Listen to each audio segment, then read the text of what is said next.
Shalom. All praises, honor, and glorification unto our mighty, marvelous, and merciful power. Call Halim La Alahayana wa Yahweh Bashim Yahweh Bashim Rakakwadash. Double honors unto the elders and apostles of Great Millstone. Salutations as well as health and wellness unto the hopeful elect of Yahweh Bashim Yahweh scattered across the earth. This is your brother Allah coming to you with another lesson. And Lord willing, this lesson will be entitled The Feast of Dedication. Right. So ultimately I want to read the majority of I believe it's 4 chapters. Yeah, the first chapter, second chapter, third chapter, and the fourth chapter. Not the whole chapter, at least of the first, but majority of it, and then the whole chapters of the other 3. Right, so Lord willing, the elect of Yahweh Bashim Yahweh be edified.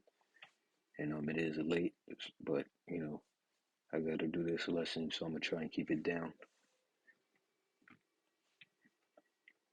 Right, but let's get right into it. So first, let's go to the book of First Maccabees.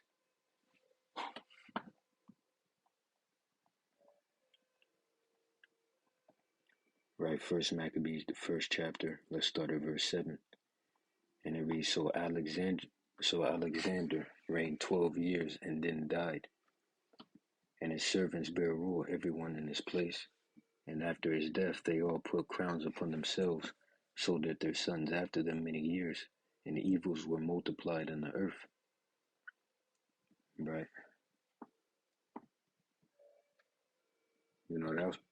I will start at verse 1. So verse 1, First Maccabees, the first chapter and the first verse, and it reads, And it happened after that Alexander, son of Philip the Macedonian, who came out of the land of Hittim, had smitten Darius, king of the Persians and the Medes, that he reigned in his stead, the first over Greece, and made many wars and won many strongholds, and slew the kings of the earth, and went through to the ends of the earth, and took spoils of many nations, insomuch that the earth was quiet before him, whereupon he was exalted and his heart was lifted up. Right, talking about his mind. And he gathered a mighty strong host and ruled over countries and nations and kings who became tributaries unto him, which you kind of see that in these certain of these period times movies. Right, there's one on Netflix called The Barbarians, right, which I believe goes into the Vikings, which Vikings were Israelites, right? But right, in that movie, right, Barbarians, it shows you how it basically shows you the vibration of Rome, right? And the Barbarians in that particular movie, well, it's a show actually, I'm sorry. It's a series. You got the first one and the second one, but yeah, it shows you the vibration of Rome and how the barbarians were, tributaries unto Rome, and it's a pretty good show too. But yeah, it's on Netflix. So, but let's see, verse 3. And went through to the ends of the earth, and took spoils of many nations, insomuch that the earth was quiet before him, whereupon he was exalted and his heart was lifted up. And he gathered a mighty strong host, and ruled over countries and nations and kings who became tributaries unto him. And after these things he fell sick, and perceived that he should die. Wherefore he called his servants, such as were honorable, and had been brought up with him from his youth, and parted his kingdom among them while he was yet alive. So Alexander reigned 12 years and then died. And his servants bare rule, every one in his place. And after his death they all put crowns upon themselves, so did it their sons after them many years, and evils were multiplied in the earth. Verse 10, and there came out of them a wicked root, Antiochus, surnamed Epiphanes, son of Antiochus the king, who had been in hostage at Rome, and he reigned in the 137th year of the kingdom of the Greeks. Verse 11, in those days went there out of Israel wicked men who persuaded many, saying, let us go and make a covenant with the heathen that are round about us, for since we departed from them, we have had much sorrow. And see, what Jake fails to understand is that, Esau is a breaker of treaties, and he can't be trusted. Right? All the treaties that he made with the so-called Native Americans, which are Israelites from the tribe of Gad, which in the Hebrew tongue is pronounced God, right? But all of the treaties that were broken between Gad and Esau, right? So this man, he can't be trusted. As a matter of fact, we're instructed to never trust our enemies, or our enemy rather. This is Ecclesiasticus 12 and 10, and it reads, never trust thine enemy, which ultimately the other nations are our enemy, but the head of our enemies are the Edomites. Verse 10, never trust thine enemy, for like as iron rusteth, so is his wickedness. Though he humble himself and go crouching, yet take good heed and beware of him. And thou shalt be unto him as if thou hast wiped the looking glass. And thou shalt know that his rust have not been altogether wiped away. Set him now by thee, lest when he hath overthrown thee, he stand up in thy place. Neither let him sit at thy right hand, lest he seek to take thy seat. And thou at the last remember my words and be pricked therewith. See?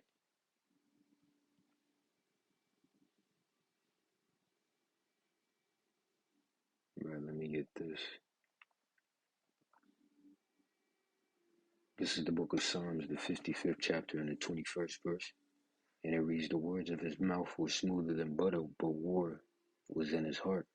His words were softer than oil, yet were they drawn swords. So Esau can't be trusted.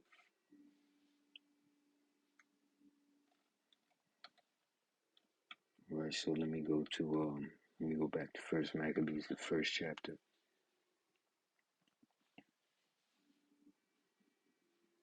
Verse 12, so this device pleased him well. Then certain of the people were so forward therein, that they went to the king, who gave them license to do after the ordinance of the heathen.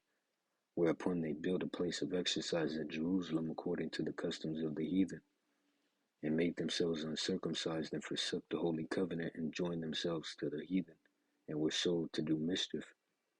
Verse 16, now when the kingdom was established before Antiochus, he thought to reign over Egypt, that he might have the dominion of 2 realms.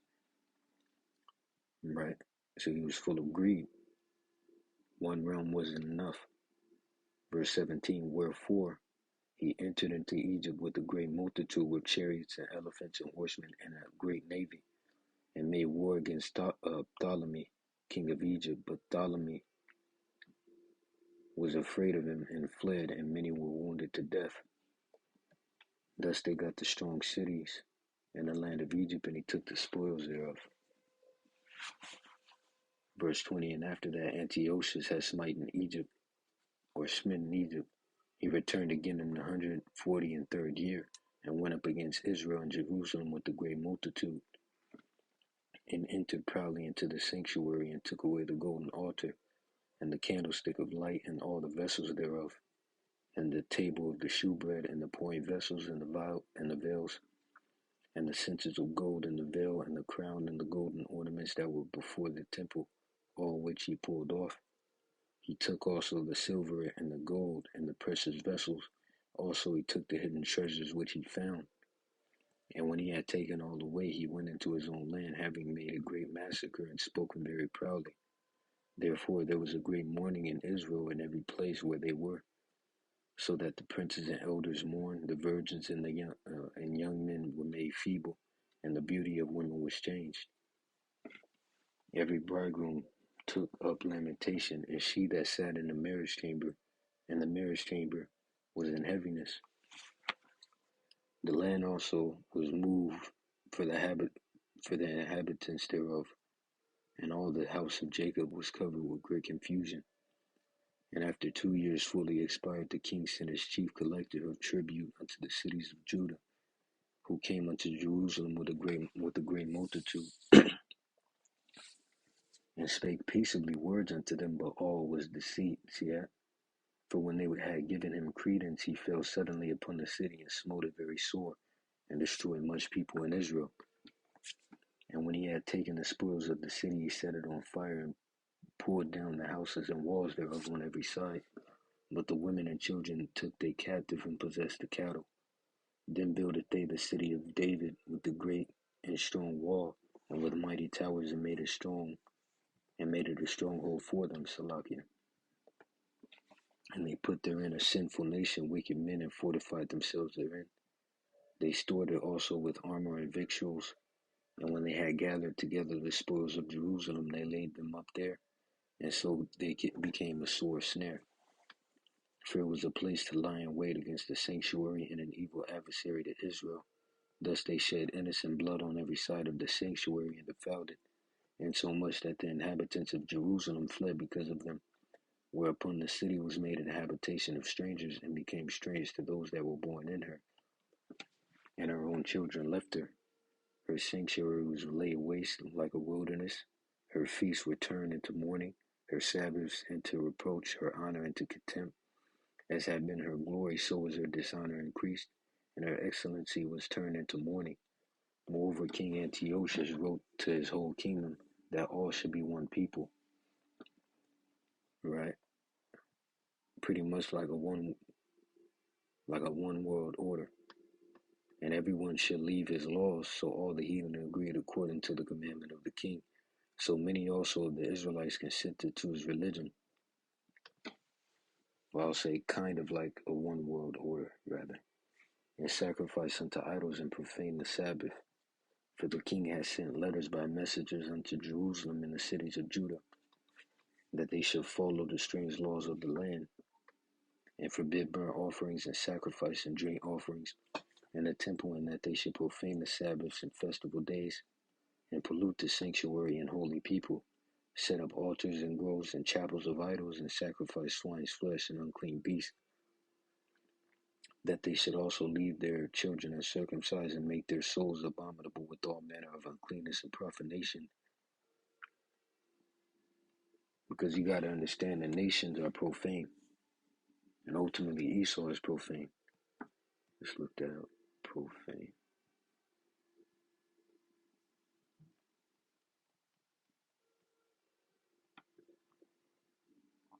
It says relating or devoted to that which is not sacred or biblical, because that which is sacred and biblical was given unto the Israelites, right? The law, the statutes, the commandments.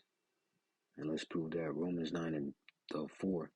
It says, who are Israelites, to whom pertaineth the adoption and the glory and the covenants and the giving of the law, right? Which the law is perfect, if, you know. It says, in the service of the Most High and the promises, whose are the fathers, and of whom and of whom is concerning the flesh the anointed came, who is over all, the Most High, blessed forever. Amen.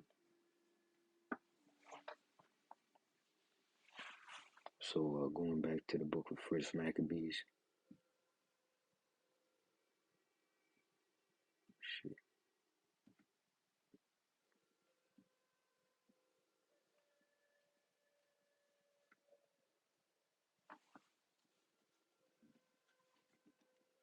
So let's see.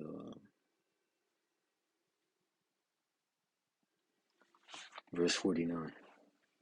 Well, I'll read 48 again. It says that they should also leave their children uncircumcised, and make their souls abominable with all manner of uncleanness and profanation, to the end that they might forget the law and change all the ordinances. And whosoever will not do according to the commandment of the king, he said he should die.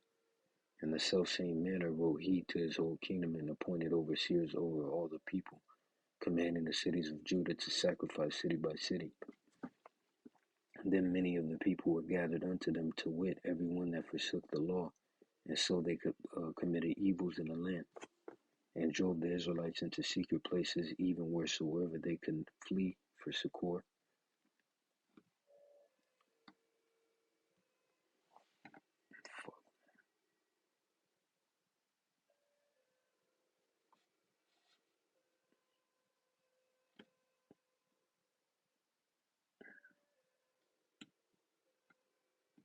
Succor meaning relief, right? Aid, help. So it says, so once again, verse 53, and drove the Israelites into secret places, even wherever they could flee for succor, which we read the definition, right? Succor meaning relief. Now the 15th day of the month Caslu, in the 145th year, they set up the abomination of desolation upon the altar, and built idol altars throughout the cities of Judah on every side, and burnt incense at the doors of their houses and in the streets. And when they had rent in pieces the books of the law which they found, they burnt them with fire. And whosoever was found with any of the with any of the book of the testament, or if any committed to the law, the king's commandment was that they should put him to death. 58. Thus they did by their Salakia. Thus did they by their authority unto the Israelites every month, to as many as were found in the cities. Now the 25th day of the month they did sacrifice upon the idol altar which was upon the altar of the Most High, at which time, according to the commandment, they put to death certain women that had caused their children to be circumcised, and they hanged the infants about their necks, and rifled their houses, and slew them that had circumcised them. Howbeit many in Israel were further resolved and confirmed in themselves not to eat any unclean thing, wherefore they rather to die, that they might not be defiled with meats, and that they might not profane the holy covenant, so they died. And there was very great wrath upon Israel.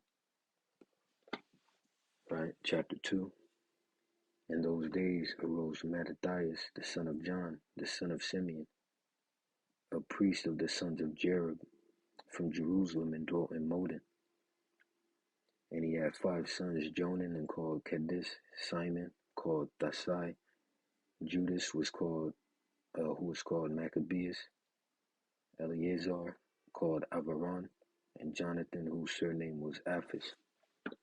And when he saw the blasphemies that were committed in Judah and Jerusalem, he said, Woe is me, wherefore was I born to see this misery of my people and of the holy city, and to dwell there, when it was delivered into the hand of the enemy, and the sanctuary into the hand of the strangers. Her temple is become as a man without glory. Her glorious vessels are carried away into captivity. Her infants are slain in the streets, her young men with the sword of the enemy.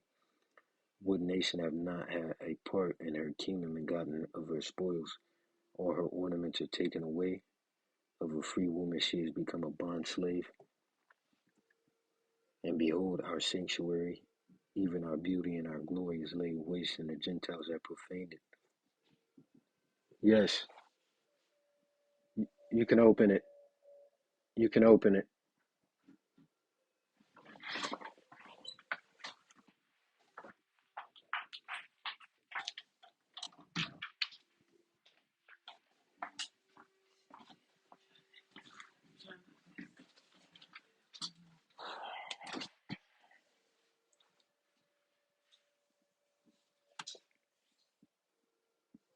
Bear with me.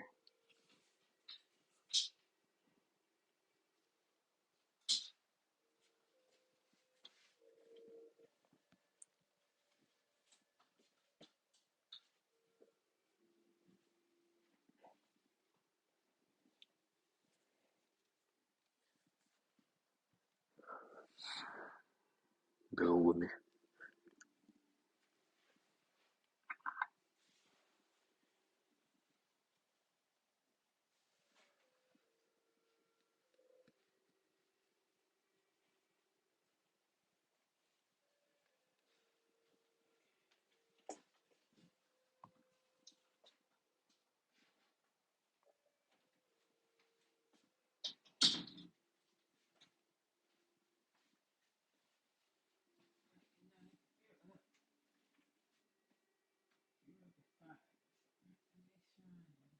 Alright, so lucky for that. So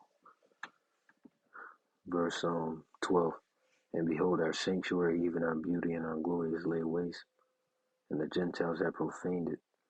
To what end therefore shall we live any longer? Then Mattathias and his sons rent their clothes and put on sackcloth and mourn very sore. In the meanwhile, the king's officers, such as compelled the people to revolt, came into the city Modin to make them sacrifice. And when many of Israel came unto them, Mattathias also and his sons came together. Then answered the king's officers and said to Mattathias on this wise, Thou art a ruler and an honorable and great man in the city, and strengthened with sons and brethren. Now therefore come thou first and fulfill the king's commandment, like as all the heathen have done, yea, and the men of Judah also, and such as remain at Jerusalem. So shalt thou and thy house be in the number of the king's friends, and thou and thy children shall be honored with silver and gold and many rewards. Then Mattathias answered and spake with a loud voice, Though all the nations that are under the king's dominion obey him, and fall away, every one from the religion of their fathers, and give consent to his commandments, yet will I and my sons and my brethren walk in the covenant of our fathers. The Most High forbid that we should forsake the law and the ordinances. We will not hearken to the king's words to go from our religion either on the right hand or the left. And that's the spirit that we have to be in, right? Because it could be, it could be my lot or one of your brother's lots to end up in a FEMA camp. And, they try and basically have you denounce Yahweh Shai. You got to be willing to taste death no matter what, right?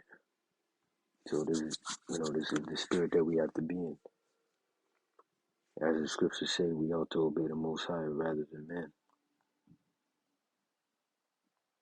Let me see, what's that? Amos 5 and no, I'm tripping. That's Acts 5, I believe. And 30, and it reads, Then Peter and the other apostles answered and said, We ought to obey the Most High rather than men.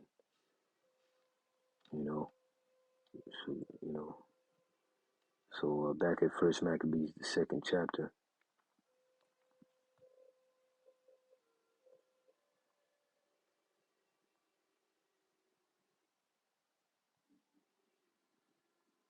Salakia, hold tight.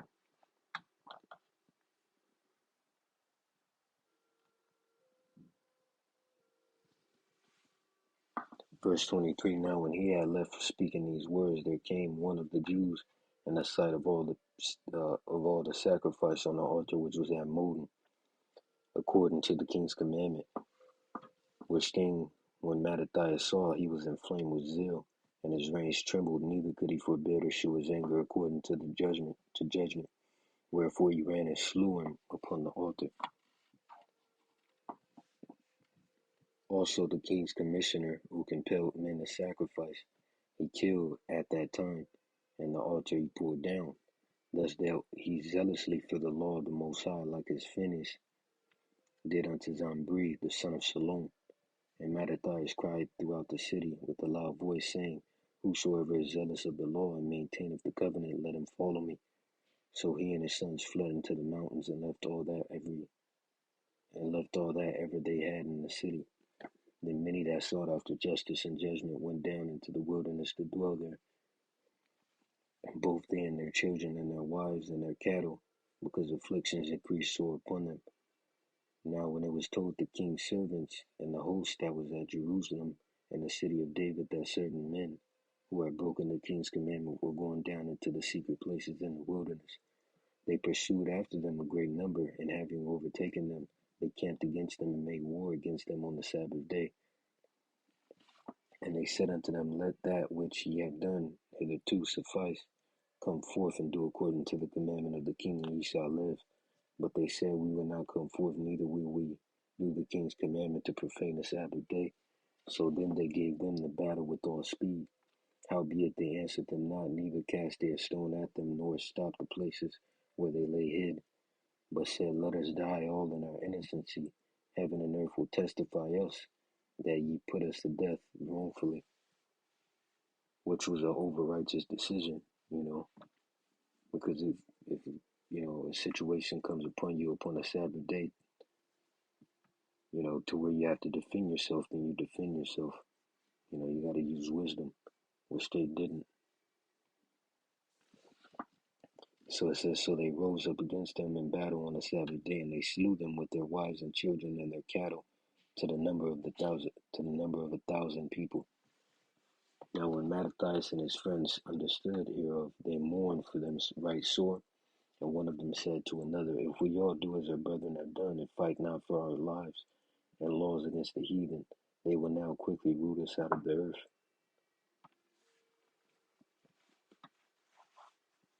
Verse 41, and it says, at that time, therefore, they decreed, saying, whosoever shall come to make battle with us on the Sabbath day, we will fight against them. Neither will we die all, as our brethren that were murdered in the secret places. Then came there unto him a company of Assadeans, who were mighty men of Israel, even all such as were voluntarily devoted unto the law. Also all they that fled for persecution joined themselves unto them, and were a stay unto them. So they joined their forces and smote sinful men in their anger, and wicked men in their wrath. But the rest fled to the heathen for succor, meaning relief. Then Mattathias and his friends went round about and pulled down the altars, and what children soever they found within the coast of Israel, uncircumcised those they circumcised valiantly. They pursued also after the proud men, and the work prospered in their hand. So they recovered the law out of the hand of the Gentiles and out of the hand of kings, neither suffered they the sinner to triumph. Now when the time drew near that Mattathias should die, he said unto his sons, now hath pride and rebuke gotten strength, and the time of destruction and the wrath of indignation. Now therefore, my sons, be ye zealous for the law, and give your lives for the covenant of your fathers.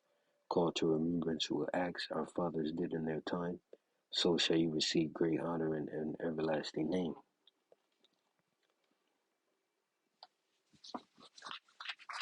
Right? And you know, remember, this is all written for our learning, because reading about these things bring us furthermore back into our culture. Let's see.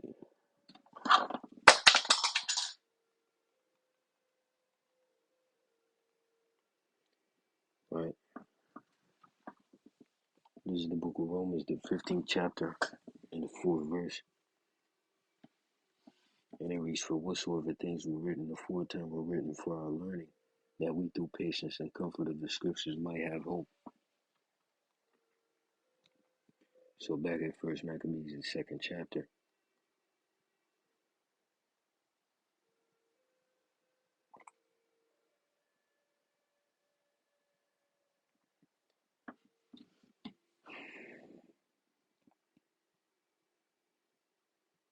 Verse 51, and it reads, call to remembrance what acts our fathers did in their time, so shall ye receive great honor in their everlasting name. Was not Abraham found faithful in temptation, and it was imputed unto him for righteousness? Joseph in the time of his distress kept the commandment, and was made Lord of Egypt. Phinehas, our father, in being zealous and fervent, obtained the covenant of an everlasting priesthood. And right here it says Jesus, right?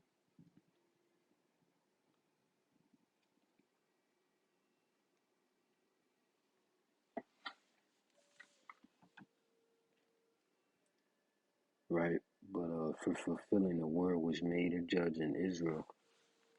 Caleb for bearing witness before the congregation received the heritage of the land. David for being merciful possessed the throne of an everlasting kingdom. Elias for being zealous and fervent for the law was taken up into heaven. Talking about Elijah, right? Which Elijah was Saint John as well. How? By way of reincarnation.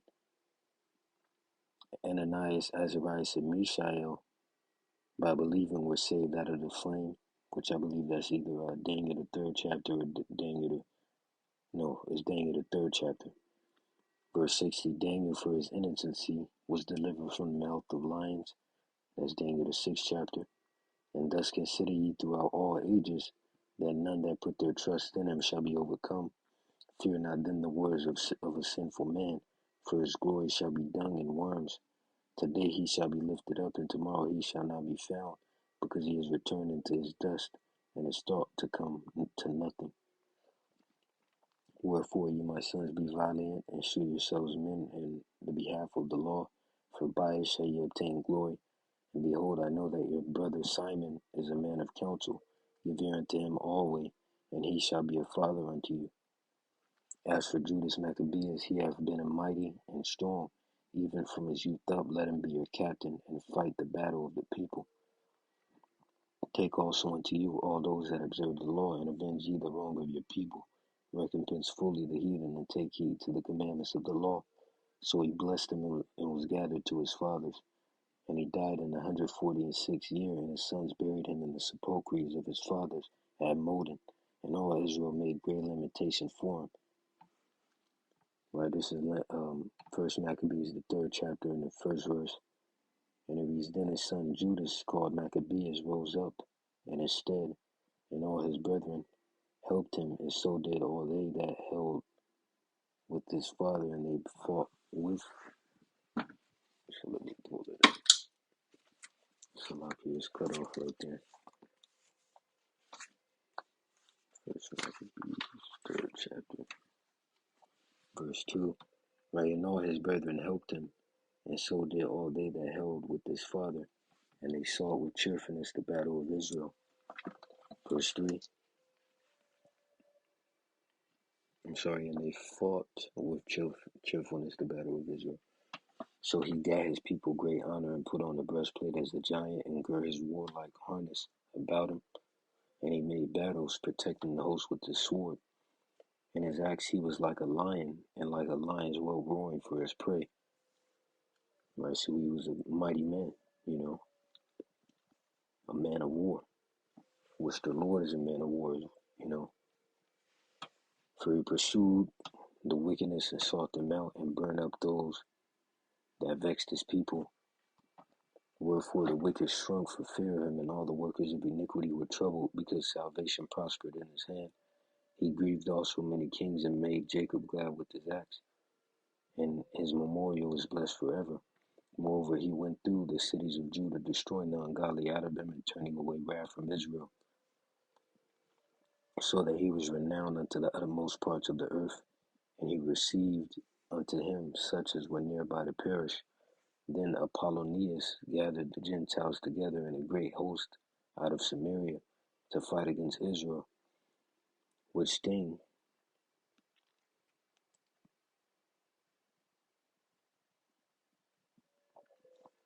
when Judas perceived, he went forth to meet him, and so he smote him and slew him. Many also fell down slain, but the rest fled. Wherefore Judas took their spoils, and Apollonius' sword also, and therewith he fought all his life long. Now when Saron, a prince of the army of Syria, heard say that Judas had gathered unto him a multitude and company of the faithful to go out with him to war, he said, I will give me a name and honor in the kingdom, for I will go fight with Judas and them that are with him, who despise the king's commandment. So he made him ready to go up, and there went with him a mighty host of the ungodly to help him, and to be avenged of the children of Israel. And when he came near to the going up of Beth Horon, Judas went forth to meet him with a small company, who when they saw the host coming to meet him, said unto Judas, How shall we be able, being so few, to fight against so great a multitude and so strong, seeing we are ready to faint with fasting all this day? Unto whom Judas answered, It is no hard matter for many to be set up in the hands of a few, and with the Most High of heaven it is all done, it is all one, to deliver with a great multitude or a small company. For the victory of battle standeth not in the multitude of an host, but strength cometh from heaven. They come against us in much pride and iniquity to destroy us and our wives and and children, and to spoil us, but we fight for our lives and our laws. Wherefore,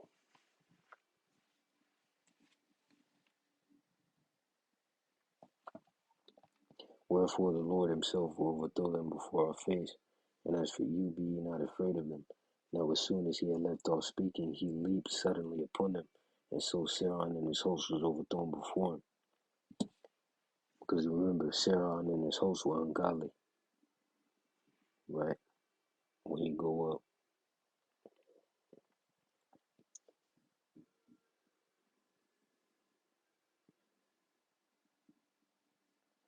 it said, verse 15, so he made him ready to go up, and there went with him a mighty host of the ungodly to help him, and to be avenged for the children of Israel. Right, but the intent that he was doing that for was to get himself a name and honor instead of doing it right for the for the wrong of his people. Right, his intent was off. Let's see,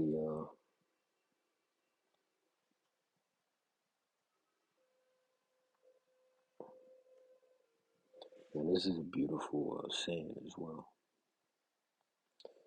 Let me read that again, verse 19. For the victory of battle standeth not in the multitude of an host, but strength cometh from heaven.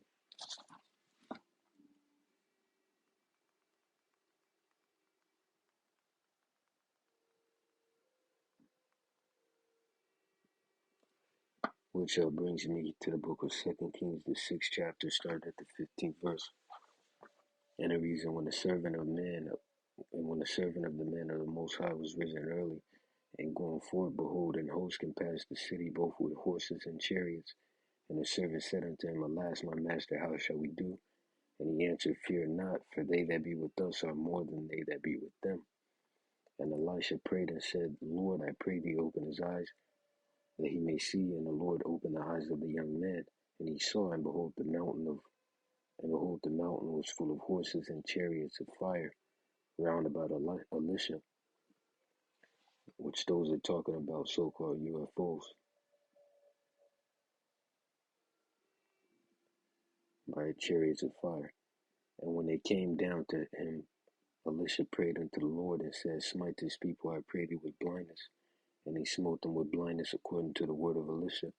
And Elisha said unto them, This is not the way, neither is this the city. Follow me, and I will bring you to the man whom ye seek. But he led them to Samaria. And it came to pass when they were coming to Samaria that Elisha said, Lord, open the eyes of these men that they may see. And the Lord opened their eyes. And they saw, and behold, they were in the midst of Samaria. Right? Just to bring that out. I gotta finish this.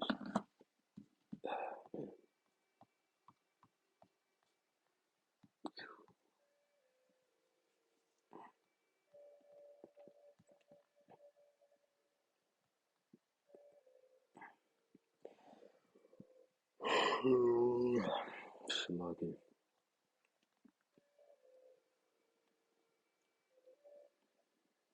Verse 23. Now, as soon as he had let off from speaking, okay, we read that. Verse 24. And they pursued them from the going down of Beth Horon unto the plain, where were slain about 800 men of them, and the residue fled into the land of the Philistines. Then began the fear of Judas and his brethren, and an exceeding great dread to fall upon the nations round about them. And so much as his fame came unto the king, and all nations talked of the battles of Judas. Now when King Antiochus heard these things, he was full of indignation, wherefore he sent and gathered together all the forces of his realm, even a very strong army. He opened also his treasures and gave his soldiers pay for a year, commanding them to be ready whensoever he would need them. Nevertheless, when he saw that the money of his treasures fell, and that the tributes in the country were small, because of the dissension and plague which he had brought upon the land, and taking away the laws which had been of old time, he feared that he should not be able bear the charges any longer, nor to have such gifts to give so liberally as he did before, for he had abounded above the kings that were before him. Let's look up the definition of the word dissension. Dissension.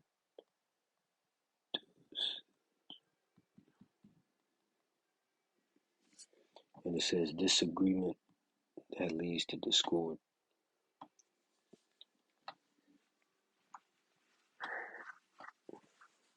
Because of the dissension in the play. Verse 30.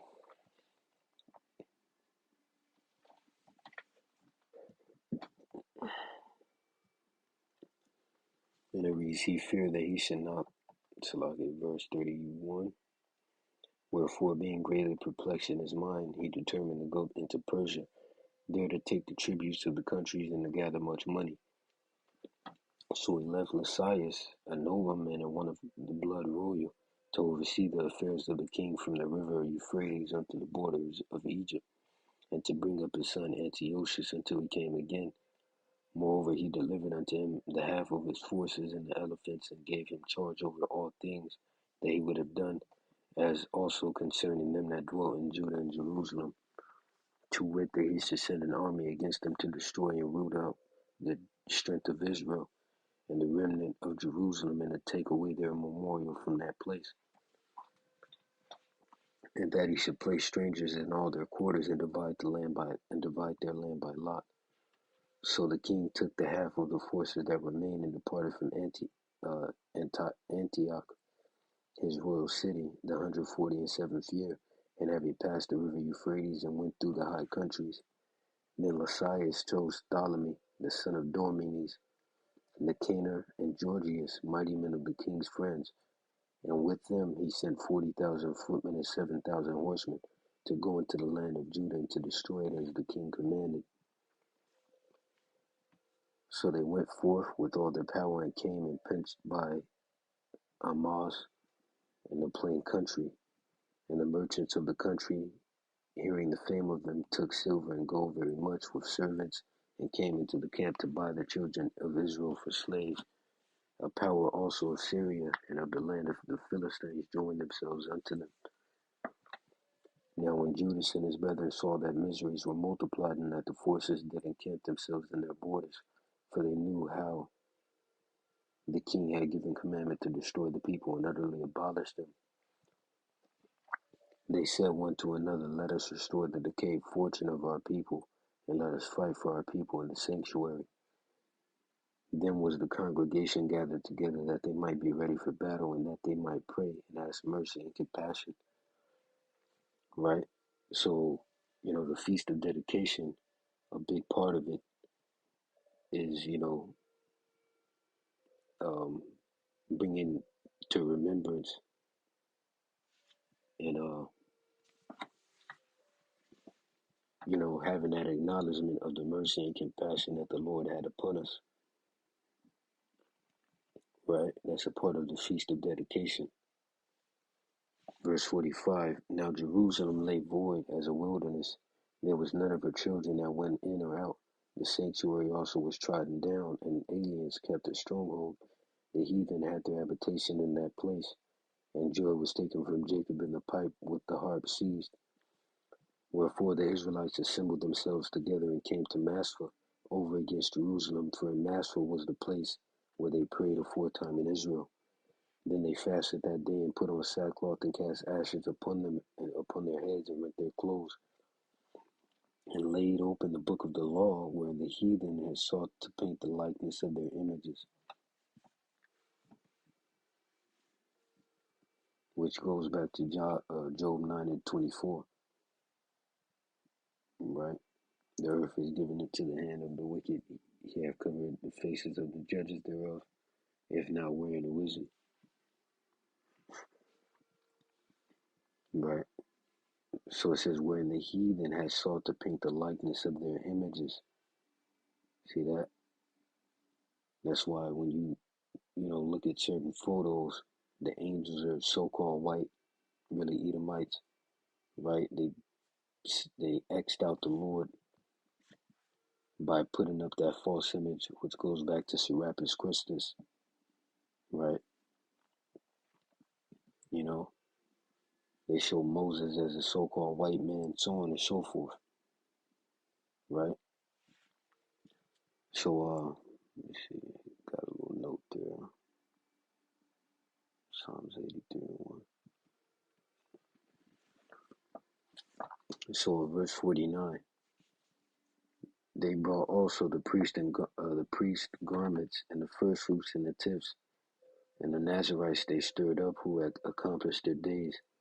Then cried they with a loud voice toward heaven, saying, What shall we do with these, and whither shall we carry them away? For thy sanctuary is trodden down and profane, and thy priests are in heaviness and brought low. And lo, the heathen are assembled together against us to destroy us. What things they imagine against us thou knowest. How shall we be able to stand against them, except thou, O power, be our help? Then sounded they with trumpets and cried with a loud voice. And after this Judas ordained captains over the people, even captains over thousands, and over hundreds, and over fifties, and over tens. But as for such as were building houses, or had betrothed wives, or were planting vineyards, or were fearful, those he commanded that they should return.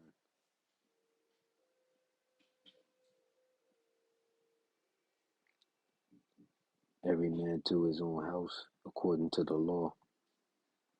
So the camp removed and pitched upon the south side of Amas. And Judas said, Arm yourselves and be valiant men, and see that ye be in readiness against the morning, that ye may fight with these nations that are assembled together against us to destroy us in our sanctuary. For it is better for us to die in battle than to behold the calamities of our people in our sanctuary. Nevertheless, as the will of the Most High is in heaven, so let him do.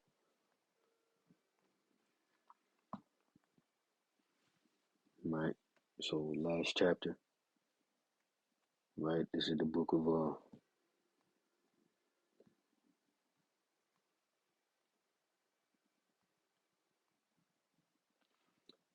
Salakia. This is the book of First Maccabees, the fourth chapter, and the first verse.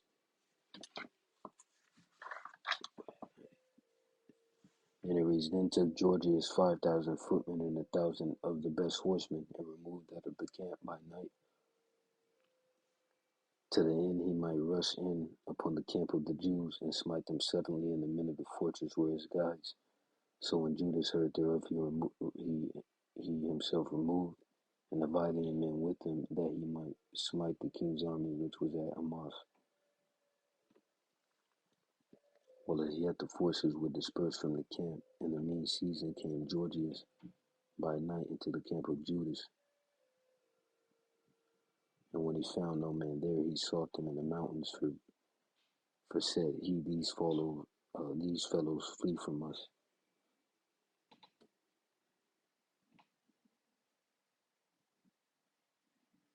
Verse 6.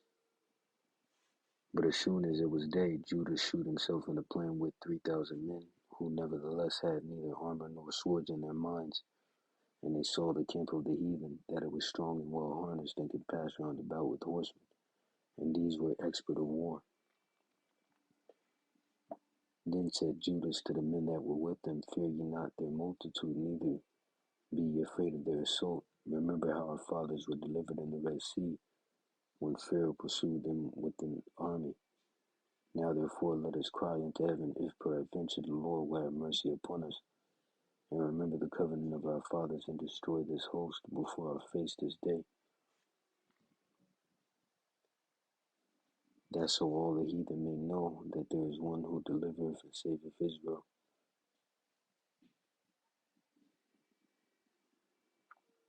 Then the strangers lifted up their eyes and saw them coming over against them. Wherefore they went out of the camp to battle, but they that were with Judah sounded their trumpets. So they joined battle, and the heathen, being discomfited, fled into the plain.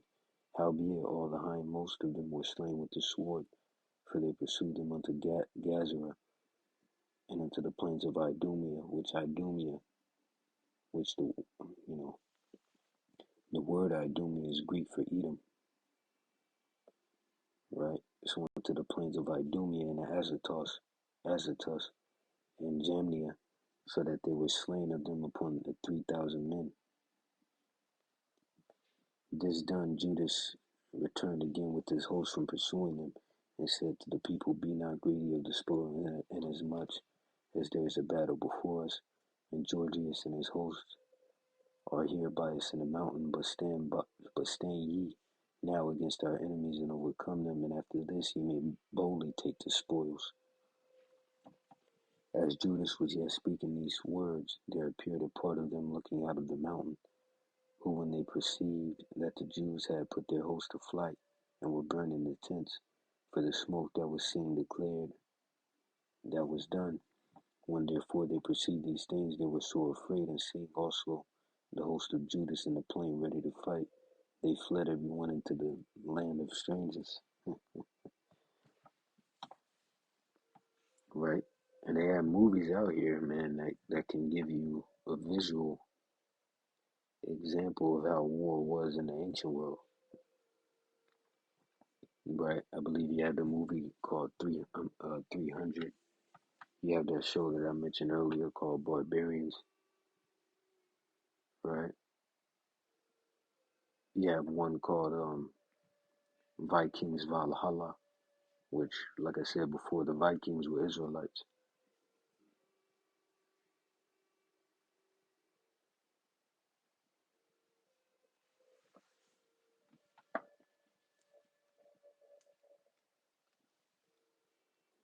So First Maccabees 4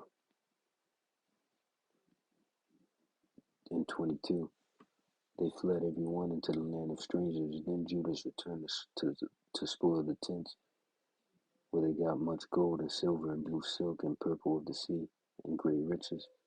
After this they went home and sung a song of thanksgiving and praised the Lord in heaven because it is good, because his mercy endureth forever. So that's a part of the feast of dedication, right? Acknowledging the mercy that the Lord had upon us. You know, he had us overcome our enemies, you know,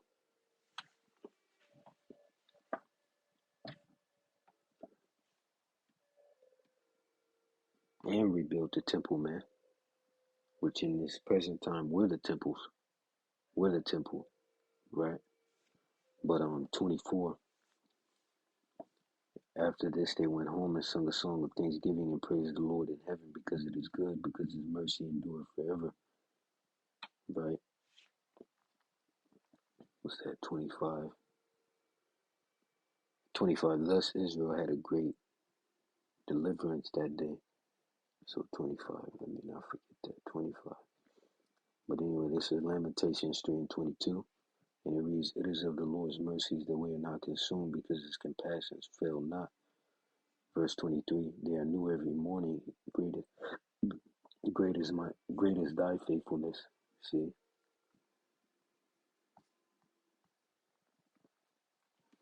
So back to the book of First Maccabees, the 4th chapter, verse 25, 26. It reads, now all the strangers that had escaped came and told Lysias what had happened, who, when he heard thereof, he was confounded and discouraged, because neither such things as he were done unto Israel, nor such things as the king commanded him were come to pass. And it didn't come to pass because it wasn't of the will of the Lord. Same thing with you devils today, man. The will of the Lord is against you. So no matter all the shit you do, and which really everything you're doing is of the will of the Lord anyway. The Lord is controlling you damn devils, man. You know? You're not running shit. Neither are we. But the will of the Lord is on our side and against yours, pussies. 28. The next year, therefore, following Lysias gathered together 70,000 choice men of foot and 5,000 horsemen, that he might subdue them. So they came into Idumea and pitched their tents in Bethsura, and Judas met them with 10,000 men. Damn.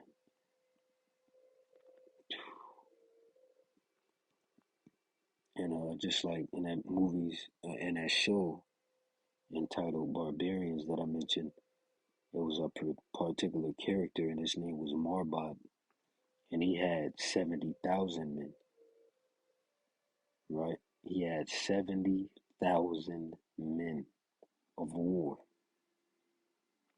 Verse 30, and when he saw that mighty army, he prayed and said, Blessed art thou, O Savior of Israel, who didst quell the violence of the mighty man by the hand of thy servant David, and gavest the host of strangers into the hands of Jonathan the son of Saul, and his armor bearer.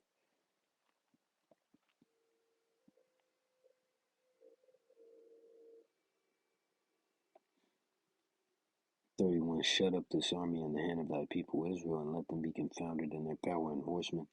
Make them to be of no courage, and cause the boldness of their strength to fall away, and let the quake of their destruction, and let them quake at their destruction. Cast them down with the sword of them that love thee, and let all those that know thy name praise thee with thanksgiving.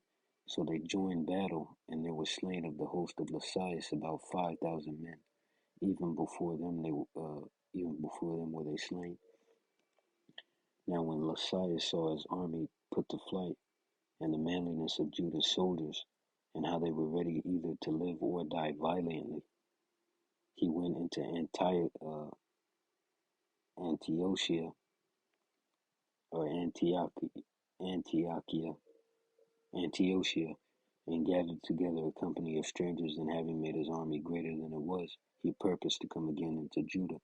Then said Judas and his brethren, Behold, our enemies are discomfited. Let us go to cleanse and dedicate the sanctuary.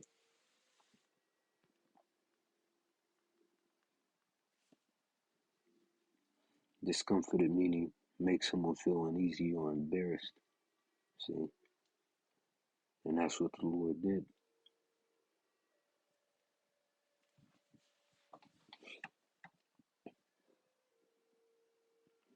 Right?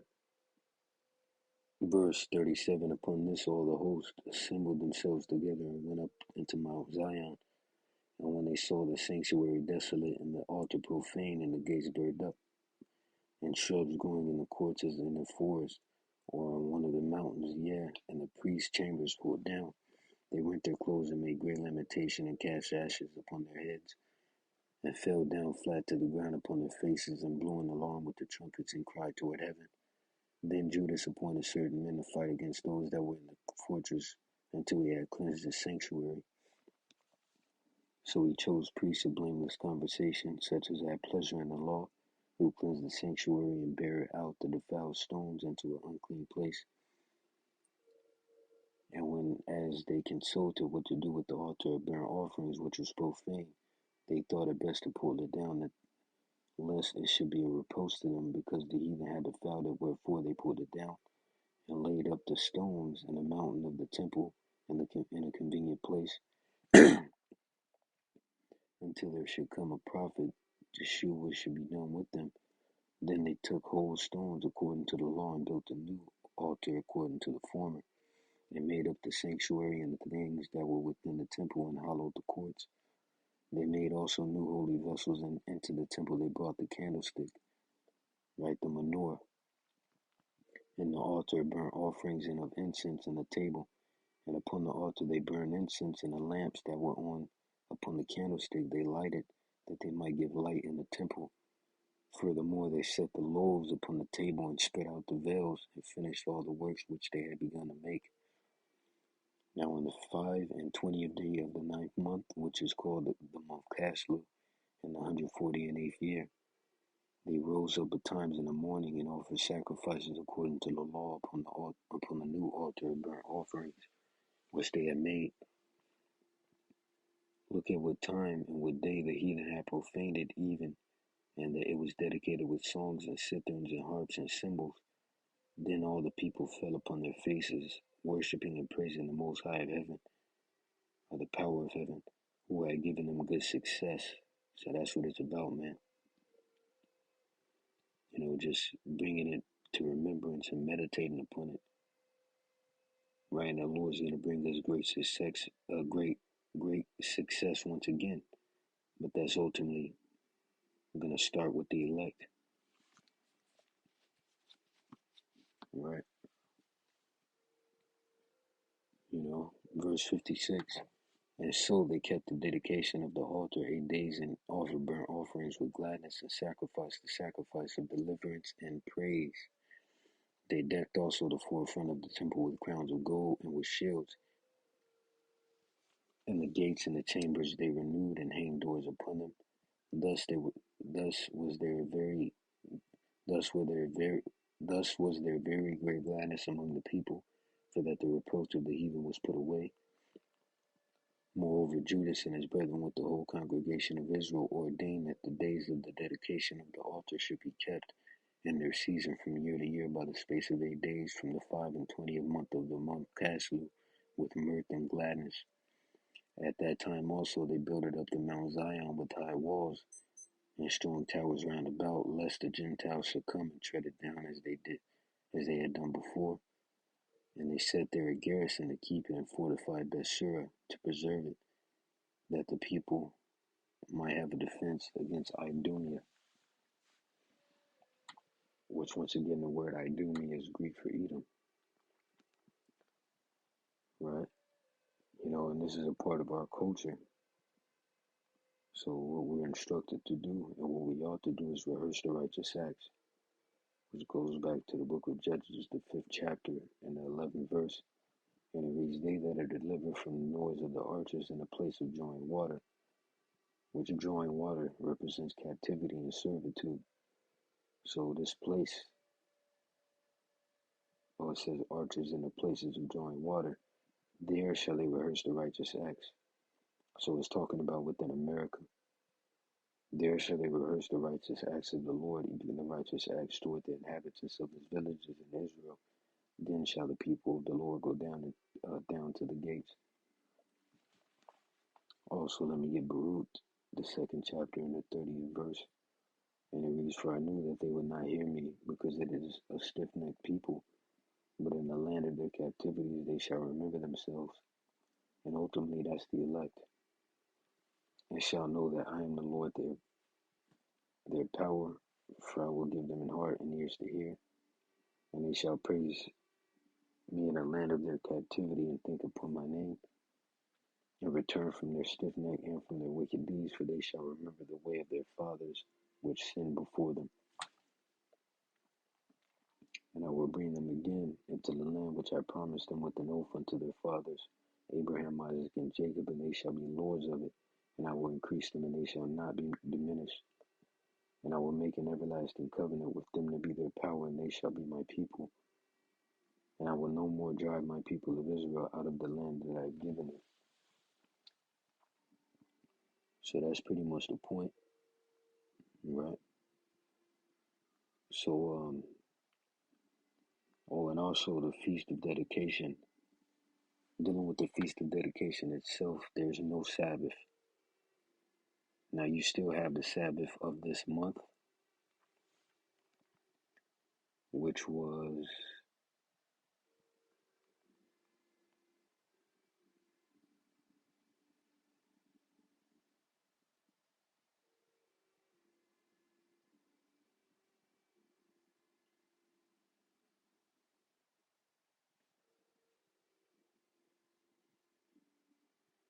October 24th, shit,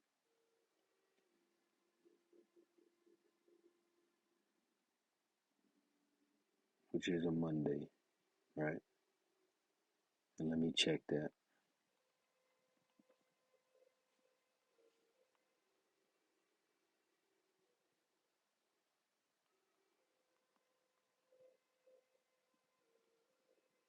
Right, so the last new moon, yep, October 24th, Monday, this Tuesday, right? So you're still gonna have that, but you have the new moon coming in November 23rd, right? Which will be Wednesday at sundown, right?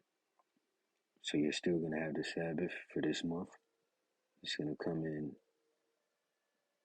right on, because it's it's Monday Eve to Tuesday Eve for this month, and then you're gonna have the new moon come in right Wednesday at sundown. So you're basically gonna have from Tuesday at sundown to Wednesday at sundown as a clear time, right? A clear day, right? And then you have the new moon come, which the new moon dictates the Sabbath. It establishes what it establishes the falling upon of the Sabbath, if so you can understand, right? It establishes what day it'll fall upon. So that's pretty much the point. With that, Lord willing, you were edified. Once again and forever, all praises, honor, and glorification unto our mighty, marvelous, and wonderful power.